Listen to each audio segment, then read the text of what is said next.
ಈ ವಿಡಿಯೋ ಮಾಡಬೇಕು ಅಂತ ನಾನು ಅಂದ್ಕೊಂಡಿರಲಿಲ್ಲ. ಆದರೆ ನಿನ್ನೆ ಜುಲೈ 20 ಏನು ಡೆಲ್ಲಿಲಿ CJP ಪಾರ್ಟಿಯವರೊಂದು ಪ್ರತಿಭಟನೆ ಮಾಡಿದ್ರು ನೀಟ್ ಪೇಪರ್ ಲೀಕ್ ವಿಷಯವಾಗಿ.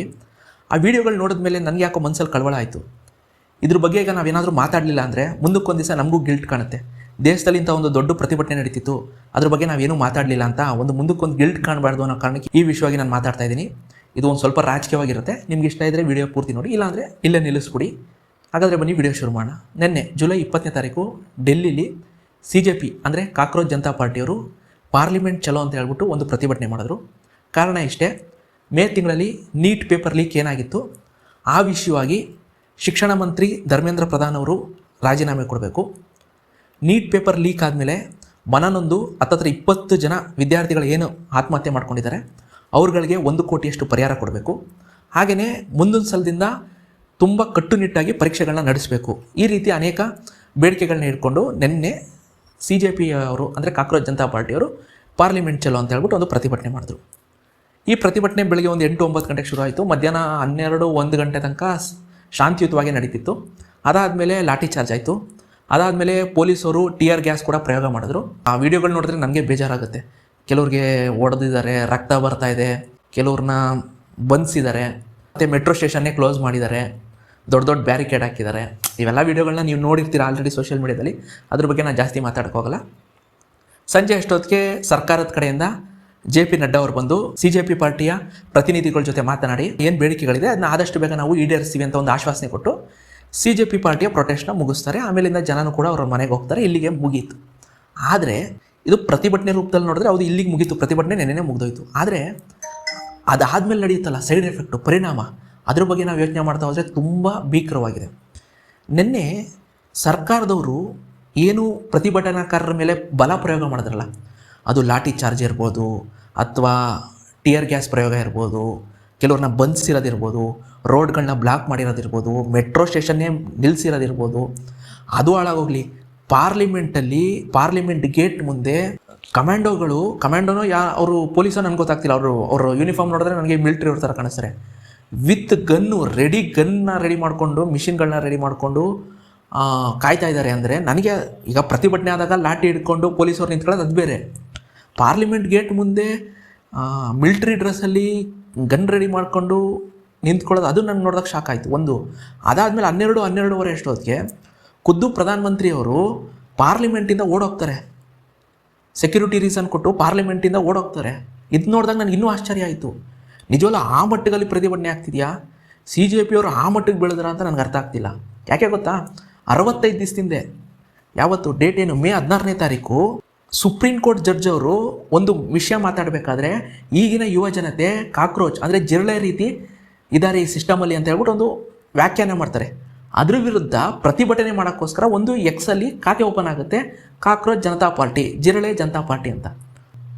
ನೀವು ಹೇಳಿದ್ದು ತಪ್ಪು ಅಂತ ಹೇಳ್ಬಿಟ್ಟು ಅದನ್ನ ಪ್ರತಿಭಟನೆ ಮಾಡೋಕ್ಕೋಸ್ಕರ ಒಂದು ವ್ಯಂಗ್ಯಭರಿತವಾಗಿ ಶುರುವಾದಂಥ ಒಂದು ಅಕೌಂಟ್. ಅದು ಕೇವಲ 65 ದಿವಸದಲ್ಲಿ ಒಂದು ತಮಾಷೆಗಾಗಿ ಶುರುವಾದಂಥ ಒಂದು ಅಕೌಂಟು ಇವತ್ತು ಡೆಲ್ಲಿಯ ಮುಂದೆ ಬಂದು ನಿಂತು ಇದನ್ನು ನೋಡಿ ಪ್ರಧಾನಿಗಳು ಎದ್ನೋ ಬಿದ್ನೋ ಅಂತ ಓಡೋಗ್ತಾ ಇದ್ದಾರೆ ಸೆಕ್ಯೂರಿಟಿ ರೀಸನ್ ಅಂದ್ಕೊಂಡು. ಅಂದರೆ ನನಗೆ ಆಶ್ಚರ್ಯ ಆಗ್ತಾಯಿದೆ, ಇದೇನಪ್ಪ ಇದು ಈ ರೀತಿ ಅಂತ.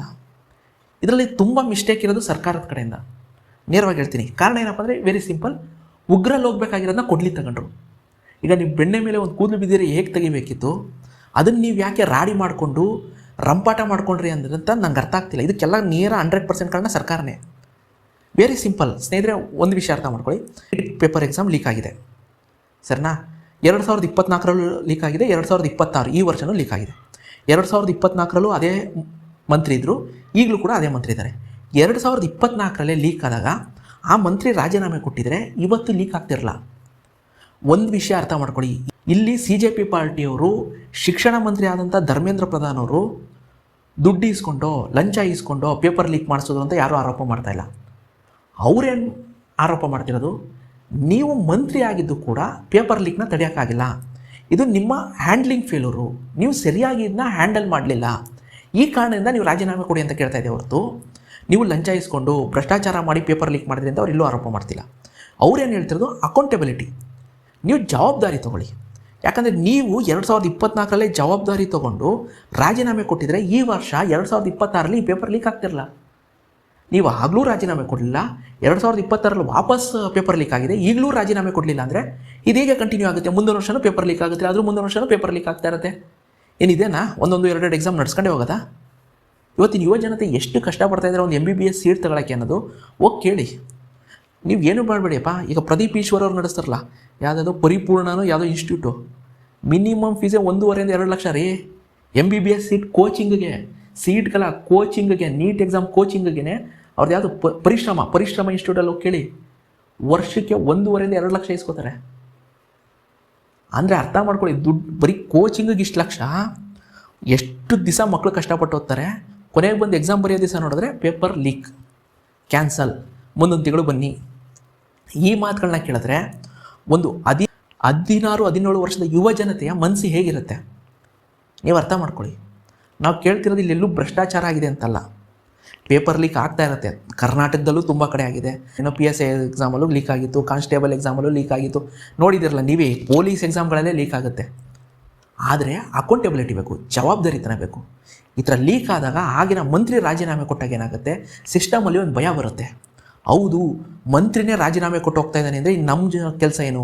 ಅದ್ರ ಕೈ ಕೆಳಗೆ ಕೆಲಸ ಮಾಡೋಂಥ IAS ಆಫೀಸರು, KS ಆಫೀಸರು, ಒಬ್ಬ ಕ್ಲರ್ಕು, ಕೊನೆಗೆ ಗುಮಾಸ್ತನ ತನಕ ಒಂದು ಭಯ ಇರುತ್ತೆ. ಅವರು ಸರಿಯಾಗಿ ನಡೆಸ್ತಾರೆ. ಯಾವ ಮಂತ್ರಿನೇ ರಾಜೀನಾಮೆ ಕೊಡದೆ ಕೂತವ್ರೆ ಅಂದರೆ ಏನಾಗುತ್ತೆ, ಮುಂದೊಂದು ಸತಿನೂ ಇದೇ ನಡೆಯುತ್ತೆ.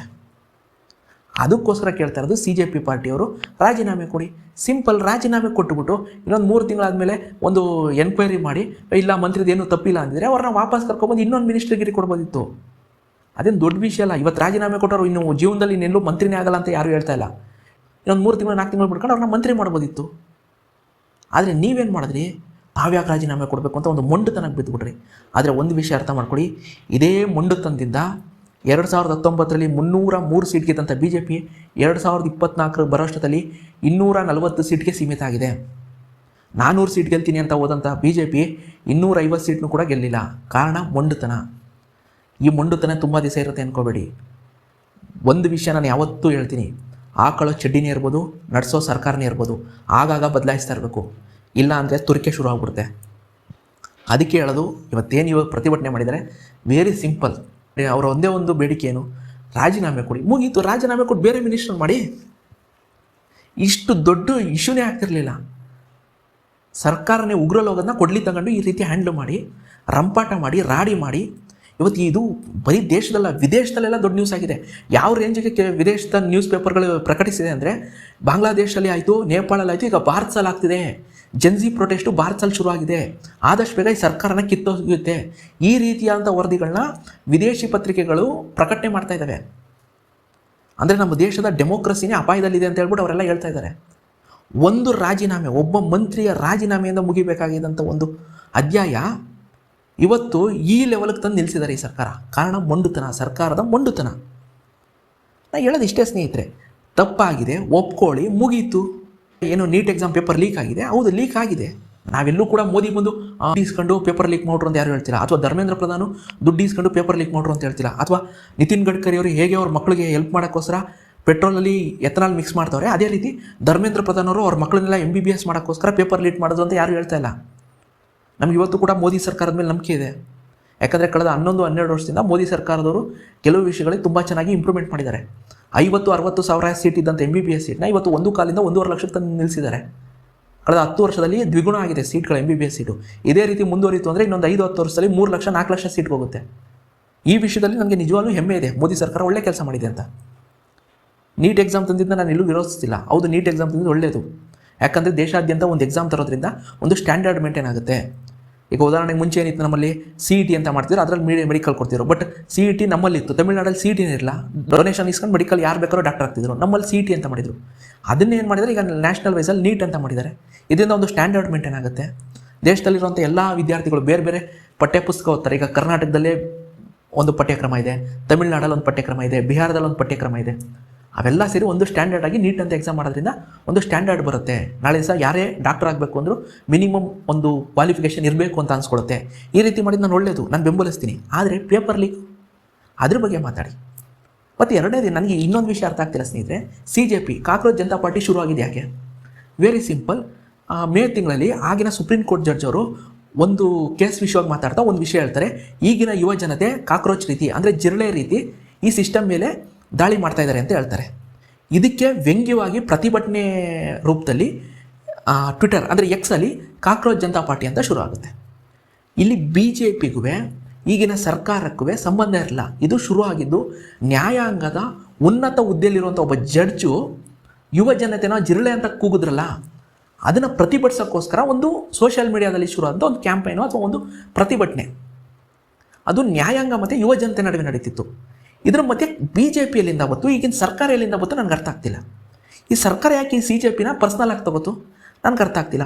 ಅವರು CJPನ ಪರ್ಸ್ನಲ್ ಆಗಿ ತೊಗೊಂಡ್ರು, ಅವರು ಎಕ್ಸ್ ಖಾತೆನ ಇಂಡಿಯಾದಲ್ಲಿ ಬ್ಯಾನ್ ಮಾಡಿದ್ರು, ಆಮೇಲೆ ಅವರ ಫೌಂಡರ್ ಆದಂಥ ಅಭಿಜಿತ್ ದಿಪ್ಕೆ ಅವ್ರ ಅಕೌಂಟ್ಗಳನ್ನೂ ಕೂಡ ಹ್ಯಾಕ್ ಮಾಡಿದ್ರು, ಇಲ್ಲಿ ಡೌನ್ ಮಾಡಿಸಿದ್ರು. ಆಮೇಲಿಂದ ಅಭಿಜಿತ್ ದಿಪ್ಕೆ ಇಂಡಿಯಾಗೆ ಬಂದು ಪ್ರತಿಭಟನೆ ಮಾಡಿದಾಗ ಇದೇ BJP ಸರ್ಕಾರ ಅನುಮತಿ ಕೊಡುತ್ತೆ. ಅರ್ಥ ಮಾಡ್ಕೊಳ್ಳಿ. ಮೊನ್ನೆ ಕಾಂಗ್ರೆಸ್ ಅವರು ಕೂಡ ಐ ಥಿಂಕ್ ಯಾವುದೋ ಭೂಪಾಲಲ್ಲೋ ಎಲ್ಲೋ ಒಂದು ಕಡೆ ಹೋಗಿ ಇದೇ ನೀಟ್ ಎಕ್ಸಾಮ್ ವಿಷಯವಾಗಿ ಪ್ರತಿಭಟನೆ ಮಾಡ್ತಿದ್ರು ರಾಹುಲ್ ಗಾಂಧಿ. ಅಲ್ಲಿ ಪರ್ಮಿಷನ್ ಸಿಕ್ಕಿಲ್ಲ. 15 ದಿವಸದ ಮುಂಚೆನೇ ಪರ್ಮಿಷನ್ ಕೊಡಿ ಅಂತ ಆಗಿನ ಸರ್ಕಾರಕ್ಕೆ ಹೋಗಿ ಕೇಳಿದಾಗ 15 ದಿವಸ ಆದರೂ ಅವ್ರು ಪರ್ಮಿಷನ್ ಕೊಟ್ಟಿಲ್ಲ. ಅದೇ ಜೂನ್ 6ನೇ ತಾರೀಕು ಡೆಲ್ಲಿಗೆ ಬಂದಂಥ ಅಭಿಜಿತ್ ದೀಪ್ಕೆಗೆ ಬರೀ 2 ಗಂಟೆಯಲ್ಲಿ ನಿಮಗೆ ಪರ್ಮಿಷನ್ ಕೊಟ್ಟು ನೀವು ಜಂತರ್ ಮಂತರ್ಲೋಗಿ ಸ್ಟ್ರೈಕ್ ಮಾಡಿ ಅಂತ ಹೇಳುತ್ತೆ. ಜೂನ್ 6ನೇ ತಾರೀಕು ಬರೀ 2 ಗಂಟೆಯಲ್ಲಿ ಪರ್ಮಿಷನ್ ಕೊಟ್ಟಂಥ ಸರ್ಕಾರ ಇವತ್ತು ಅದೇ CJP ಪಾರ್ಟಿ ಮೇಲೆ ಲಾಠಿ ಚಾರ್ಜ್ ಮಾಡ್ತಾಯಿದೆ, ಟಿಯರ್ ಗ್ಯಾಸ್ನ ಪ್ರಯೋಗ ಮಾಡ್ತಾಯಿದೆ. ನೀವೇ ಪರ್ಮಿಷನ್ ಕೊಡ್ತೀರಾ 2 ಗಂಟೆಯಲ್ಲಿ, ಈಗ ನೀವೇ ಅವ್ರ ಮೇಲೆ ಲಾಠಿ ಚಾರ್ಜ್ ಮಾಡ್ತಾಯಿದ್ದೀರಾ. ಸೋನಮ್ ವಾಂಗ್ಚುಕ್ ಅಲ್ಲಿ ಉಪವಾಸ ಸತ್ಯಾಗ್ರಹ ಮಾಡೋಕ್ಕೆ ಬರೋಬ್ಬರಿ 20 ದಿವಸ ಉಪವಾಸ ಸತ್ಯಾಗ್ರಹ ಮಾಡೋಕ್ಕೆ ನೀವೇ ಅವಕಾಶ ಕೊಡ್ತೀರಾ. ಇನ್ನೇನು 20ನೇ ದಿವಸ ಬಂತು ಅಂದ ತಕ್ಷಣ ನೀವೇ ಅವ್ರನ್ನ ಕಿಡ್ನಾಪ್ ಮಾಡ್ಕೊಂಡು ತಗೋಗಿ ಹಾಸ್ಪಿಟ್ಲಿಗೆ ಸೇರಿಸ್ತೀರಾ. ನನಗೆ ಅರ್ಥ ಆಗ್ತಿಲ್ಲ ಏನು ನಡೀತಾ ಇದೆ ಅಂತ. ನೀವೇ ಪರ್ಮಿಷನ್ ಕೊಡ್ತೀರಾ, ನೀವೇ ಅವ್ರನ್ನ ಎತ್ಕೊ ಹೋಗ್ತೀರಾ, ನೀವೇ ಕೂತ್ಕೊಳ್ಳೋಕೆ ಮಾಡ್ತೀರಾ, ನೀವೇ ಪ್ರತಿಭಟನೆ ಮಾಡೋ ರೀತಿಯಲ್ಲಿ ಮಾಡ್ತೀರಾ, ಕೊನೆಗೆ ನೀವೇ ಅವ್ರ ಮೇಲೆ ಲಾಠಿ ಚಾರ್ಜ್ ಮಾಡ್ತೀರಾ.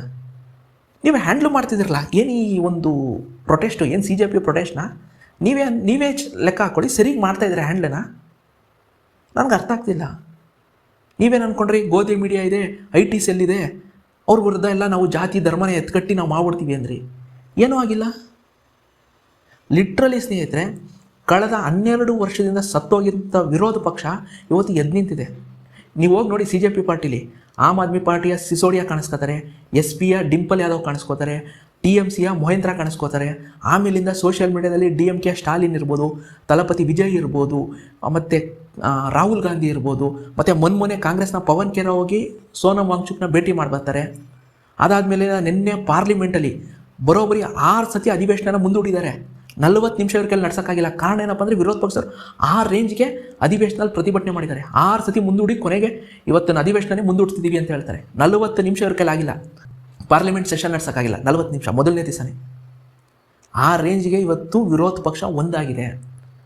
ನನಗೆ ಫಸ್ಟ್ ಟೈಮ್ 12 ವರ್ಷ ಆದಮೇಲೆ ಮೋದಿ ಸರ್ಕಾರ ಪ್ರಪ್ರಥಮ ಬಾರಿಗೆ ಸೋತಿದೆ ಅಂತ ನನಗನ್ನಿಸ್ತಾ ಇದೆ. ಇಷ್ಟು ದಿವಸ ಮೋದಿ ಗೆಲ್ತಾ ಇದ್ರು, ಏನು ಎಲೆಕ್ಷನಲ್ಲಿ ಗೆಲ್ಲೋರು, ಎಂಥ ಪ್ರತಿಭಟನೆ ಮಾಡಿದ್ರು ಅದನ್ನು ಹೇಗಾದರೂ ಮಾಡಿ ಅದನ್ನ ಮಟ್ಟ ಹಾಕ್ಬಿಡೋರು. ಆದರೆ ಫಸ್ಟ್ ಟೈಮ್ ನನಗೆ ಎಲ್ಲೋ ಸೋಲ್ತಾ ಇದ್ದಾರೆ. ಈ CJP ಅಂದರೆ ಒಂದು ಕಾಕ್ರೋಚ್ ಜನತಾ ಪಾರ್ಟಿ, 56 ಇಂಚಿನ ಎದೆಯುಳ್ಳ ಮನುಷ್ಯ ಒಂದು ಜಿರಳೆ ಮುಂದೆ ಸೋಲ್ತಾ ಇದ್ದಾರೇನೋ ಅಂತ ನನಗೆ 12 ವರ್ಷ ಆದಮೇಲೆ ಮೊಟ್ಟ ಮೊದಲ ಬಾರಿಗೆ ಅನ್ಸೋಕ್ಕೆ ಶುರು ಆಗಿದೆ. 12 ವರ್ಷದಿಂದ ಸತ್ತಿದ್ದಂಥ ICUನಲ್ಲಿದ್ದಂಥ ವಿರೋಧ ಪಕ್ಷ ಇವತ್ತು ಎದ್ದು ಬಂದು ನಿಂತಿದೆ. ಇದು ಖಂಡಿತವಾಗ್ಲೂ ಮುಂದಿನ ಎಲೆಕ್ಷನಲ್ಲಿ ಪರಿಣಾಮ ಬೇರೆ ಬೀರುತ್ತೆ. BJPಯವರು ಮುಂದೆ ಎಷ್ಟು ರಾಜ್ಯದಲ್ಲಾದರೂ ಗೆಲ್ಲಿ, ಈಗ ಮೊನ್ನೆ ಹೇಳಿದ್ರು ನಾವು ಬಿಹಾರ ಗೆದ್ವಿ, ವೆಸ್ಟ್ ಬೆಂಗಾಲ್ ಗೆದ್ವಿ, ಮುಂದಕ್ಕೆ UPನೂ ಗೆಲ್ತೀವಿ, ಕರ್ನಾಟಕ ಗೆಲ್ತೀವಿ, ಏನು ಹೇಳ್ಬೋದು. ಒಂದು ವಿಷಯ ಅರ್ಥ ಮಾಡ್ಕೊಳ್ಳಿ, ಇದರ ಪರಿಣಾಮ ಲಾಂಗ್ ಟರ್ಮಲ್ಲಿ ನಿಮ್ಗೆ ಆಗೇ ಆಗುತ್ತೆ. ನೀವು ಸರಿಯಾಗಿ ಹ್ಯಾಂಡ್ಲ್ ಮಾಡ್ತಿರೋ ರೀತಿಯಿಂದ ನಿಜವಾಗ್ಲೂ ಹೇಳ್ತೀನಿ, ಇದು ಪರಿಣಾಮ ದೊಡ್ಡ ಮಟ್ಟಿಗೆ BJPಗೆ ಹೊಡೆತ ಕೊಡುತ್ತೆ. ನೀವು ನೋಡ್ತಾ ಹೋಗಿ, ಇತ್ತೀಚೆಗೆ ನೀವು ಸೋಷಿಯಲ್ ಮೀಡಿಯಾ ಓಪನ್ ಮಾಡಿ, E20 ಪ್ರಾಬ್ಲಮ್ ಅಂತಾರೆ, ನೀಟ್ ಎಕ್ಸಾಮ್ ಪೇಪರ್ ಲೀಕ್ ಅಂತಾರೆ, ಎಕನಾಮಿಕ್ ಇಶ್ಯೂ ಅಂತಾರೆ, ಡಾಲರ್ ವಿರುದ್ಧ ರೂಪಾಯಿ ಬೀಳ್ತಾ ಇದೆ ಅಂತಾರೆ, ಪೆಟ್ರೋಲ್ ರೇಟು ಜಾಸ್ತಿ ಆಗ್ತಿದೆ ಅಂತಾರೆ, ಕೆಲಸ ಯಾರಿಗೂ ಸಿಗ್ತಿಲ್ಲ ಅಂತ ಹೇಳ್ತಾರೆ. ಈ ರೀತಿ ಇಶ್ಯೂಗಳು ಸೋಷಿಯಲ್ ಮೀಡಿಯಾದಲ್ಲಿ ಮಾತಾಡೋಕ್ಕೆ ಶುರು ಮಾಡಿದ್ದಾರೆ ಜನ. ಈಗ ನಿಮಗೆ ಇದರ ಬಗ್ಗೆ ಏನು ಅನಿಸ್ತಾ ಇರ್ಬೋದು, ಬರೆದಿಟ್ಕೊಳ್ಳಿ. ಇನ್ನು 3 ವರ್ಷ, 5 ವರ್ಷ, 10 ವರ್ಷ ಆದಮೇಲೆ ನಿಜವಾಗ್ಲೂ ಇದರ ದೊಡ್ಡ ಪರಿಣಾಮವನ್ನು BJP ಎದುರಿಸುತ್ತೆ. ನಾನು ಕೇಳ್ಕೊಳ್ಳೋದು BJPಗೆ ಒಂದೇ ಮಾತು, ದಯವಿಟ್ಟು ನಿಮ್ಮ ಶಿಕ್ಷಣ ಮಂತ್ರಿಯಿಂದ ರಾಜೀನಾಮೆ ತಗೊಳ್ಳಿ, ಅವ್ರನ್ನ ತೆಗ್ದಾಕಿ ಬೇರೆ ಯಾರಾದರೂ ಮಂತ್ರಿ ಮಾಡಿ. ಮತ್ತು ನೀಟ್ ಎಕ್ಸಾಮ್ ಮಾಡಬೇಕಾಗಿದ್ದಂಥ ಒಂದು ಕಮಿಟಿ ಇರಬೇಕು, ಅದನ್ನು ಕಿತ್ತೋಗಿರಿ, ಬೇರೆ ಕಮಿಟಿ ರಚನೆ ಮಾಡಿ. ಮತ್ತು ಶಿಕ್ಷಣ ಇಲಾಖೆಯಲ್ಲಿರುವಂಥ ದೊಡ್ಡ ಅಧಿಕಾರಿಗಳಿಂದ ಹಿಡಿದು ಗುಮಾಸ್ತರ ತನಕ ಎಲ್ಲರನ್ನೂ ಟ್ರಾನ್ಸ್ಫರ್ ಮಾಡಿ, ರಜದ ಮೇಲೆ ಕಳಿಸಿ, ಸಸ್ಪೆಂಡ್ ಮಾಡಿ. ಹೊಸ ಅಧಿಕಾರಿ ನೌಕರನ್ನ ಆಯ್ಕೆ ಮಾಡಿ. ಆಗ ಮಾತ್ರ ಏನು ಡ್ಯಾಮೇಜ್ ಆಗಿದೆ ಅದನ್ನ ಆದಷ್ಟು ಕಂಟ್ರೋಲ್ ಮಾಡ್ಬೋದು. ಇಲ್ಲಾಂದರೆ ಈ ಡ್ಯಾಮೇಜ್ ಇನ್ನೂ ದೊಡ್ಡದಾಗುತ್ತೆ. ನಿಮ್ಗೆ ಇದ್ರ ಮೇಲೆ ಇದು ಹೋಯ್ತಾ ತುಂಬ ದೊಡ್ಡ ಒಂದು ಪರಿಣಾಮ BJPಯ ಮೇಲೆ ಖಂಡಿತವಾಗ್ಲೂ ಬೇರೆ ಬರುತ್ತೆ. ಆಲ್ರೆಡಿ ಒಂದು ಹಂತಕ್ಕೆ ಜೆನ್ಜಿ ಈಗಿನ ಸರ್ಕಾರದ ಮೇಲೆ ಒಂದು ಹಂತಕ್ಕೆ ಕೋಪಗೊಂಡಿದ್ದಾರೆ, ಒಂದು ಮುನಿಸಿದೆ. ನೀವು ಇದನ್ನು ಇಲ್ಲಿಗೆ ನಿಲ್ಲಿಸಲಿಲ್ಲ ಅಂದರೆ ಇದು ದೊಡ್ಡ ಮಟ್ಟಕ್ಕಾಗುತ್ತೆ.